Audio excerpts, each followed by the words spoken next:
Vi har om Turner syndrom og triple X syndrom, og det lader mig og Katrine os derfor for første V. Turner syndrom er en genetisk tilstand, som man kun ser hos piger og kvinder, der er født med en manglende eller ændret X-kromosom. Turner syndrom ses hos 1 ud af 2.000 til 2.500 piger. Baggrunden for det manglende eller ændrede X-kromosom ser ud til at være tilfældigheder. Enhver kvinde kan altså i princippet blive født med Turner syndrom. De symptomer, man ser hos den enkelte med Turner syndrom, kan variere ganske betydeligt. Det kan betyde, at personer med få eller ingen oplagte træk bliver diagnosticeret sent eller meget sent, således at nogen først får stillet diagnosen i voksenlivet. De hyppigst forekommende træk og symptomer er reduceret højdevækst, æggestokke, der ikke fungerer og hverken producerer æg eller hormoner. Derfor vil de fleste kvinder med Turner syndrom ikke være i stand til at få børn uden fertilitetsbehandling. Mange bliver ikke diagnosticeret, da de ikke udviser særlige symptomer. Nogle udviser tegn på langsommere sproglig og motoriske udvikling. Kvinder, som lider af Turner syndrom, vil kun have et X i stedet for 2 X-kromosomer.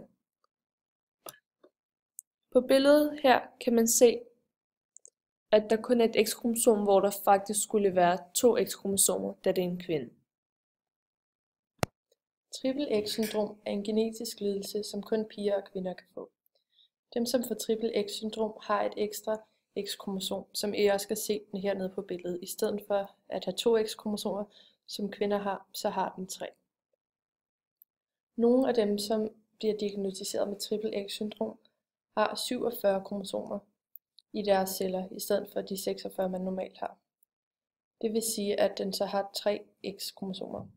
Men i nogle af deres celler er det også det almindelige kromosomtal, altså der er 46 kromosomer. Og det kaldes for et mosaikmønster. Andre med triple X-syndrom har 3 X'er i alle kroppens celler. Det er anslået, at 1 ud af hver 1000 kvinder har det ekstra X-kromosom. Det er meget nemt at diagnosticere folk med triple X-syndrom. Det gøres ved en enkelt blodprøve, som viser kromosomernes struktur. Men der er ingen kur imod sygdommen. Folk, der lider med triple X-syndrom, kan have medført langsom muskelfylde. Det vil sige, at det for dem tager længere tid at begynde at kravle og gå, og de kan have dårlig koordinering. Triple X påvirker også den mentale udvikling. Folk med triple X kan have en IQ på 10-15 point lavere end en søskende. Mange piger med triple X begynder at tale en smule senere og kan have behov for støtte til taleudvikling. De har ofte et gennemsnit læsebesvær og problemer med at udtrykke sig sprogligt. Nu vil jeg fortælle, hvordan meiose foregår, inden vi får at vide om første og anden deling. Det, som sker i meiosen, er kønscelledannelsen, hvor stamcellerne deler sig. Så en oprindelig diploid stamcelle med 23 kromosompar bliver til 4 genetisk forskellige haploide kønsceller, der hver indeholder 23 kromosomer. Det foregår i æggestokkene og testiklerne. Der sker ikke det helt præcis samme hos mænd og kvinder, men overordnet sker der nogenlunde det samme. Når meiosen skal sættes i gang, skal DNA'et i cellen kopieres ved hjælp af DNA-replikation. Det er samme måde som en celledeling. Det sker i cellens interfase. På samme måde som mitosen sker der en række faser, men hos meiosen sker der 2 celledelinger, og de er opbygget efter profase, anafase, metafase og telofase. Første meiotiske deling. Den starter med profase 1, som vi ser her. Her spiraliseres DNA'et, så de 46 nydannede X-formede kromosomer med de 2 identiske kopier af oprindelige kromosom bliver synligt i cellen. Her er kernemembranen opløst. Kromosomerne bliver flyttet rundt i forhold til hinanden, så det ligger tæt op af et andet kromosom af samme type.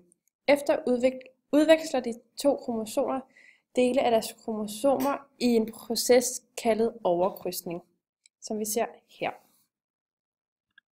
I overkrydsningen her er resultatet af de 4 kromatider, som er enderne heroppe, som før var de identiske 2 og 2. Nu er alle genetisk forskellige, og hvert kromatid er nu en mosaik af personens oprindelige kromosomer. Altså 2 celler, der består af forskellige karyotyper. Metafase 1 er her, og her bliver de X-formede kromosomer arrangeret parvis i cellens midterplan, og det er tilfældigt, hvilke 2, der ligger på hvilken side af midterplanet. Her.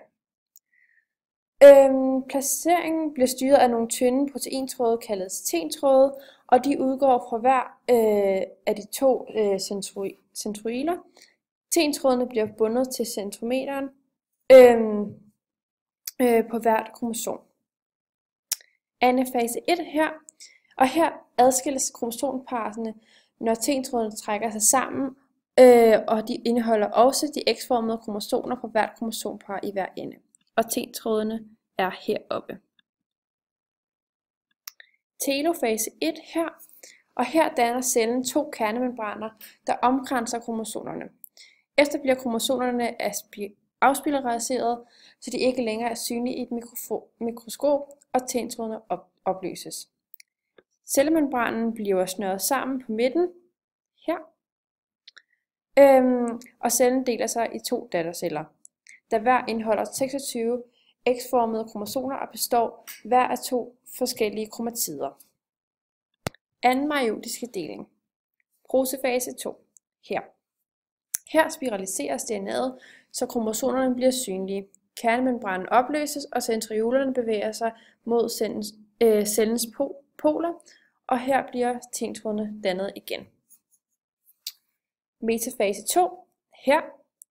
De 2 datterceller går videre til metafasen, og de 23 kromosomer ved hjælp af stentrådene fra centriolerne placeres i midterplanet. Så bliver stentrådene fæstnet på hver sin side af centromeren, på hver sit kromatid i de X-formede kromosomer. Og vi kan se stentrådene her. Anafase 2. Her. Her trækker stentråden sig sammen, og de 2 kromatider trækkes fra hinanden i kromosomerne, og efterfølgende trækkes til hver sin ende af dattercellerne. Her. Telofase 2. Her. Her bliver stentrådene opløst, og der dannes nye kernemembraner rundt om kromosomerne i hver sin ende af cellerne. Til sidst bliver cellerne snøret sammen, så de 2 celler bliver til 4 nye kønsceller. Her. De hvert af de 4 nye kønsceller har et komplet sæt af 23 unikke kromosomer. De har halvdelen af den oprindelige celles kromosomer. Nu bliver kromosomerne afspiraliseret, og så de ikke længere er synlige i et mikroskop. Det kan vi se her. Dog er kvindens meiose anderledes end mandens. Efter første meiotiske deling dannes der kun én celle, da den anden dattercelle går til grunde. Det sker også efter anden meiotisk deling, og derfor kommer der kun ét æg ud af meiosen hos en kvinde.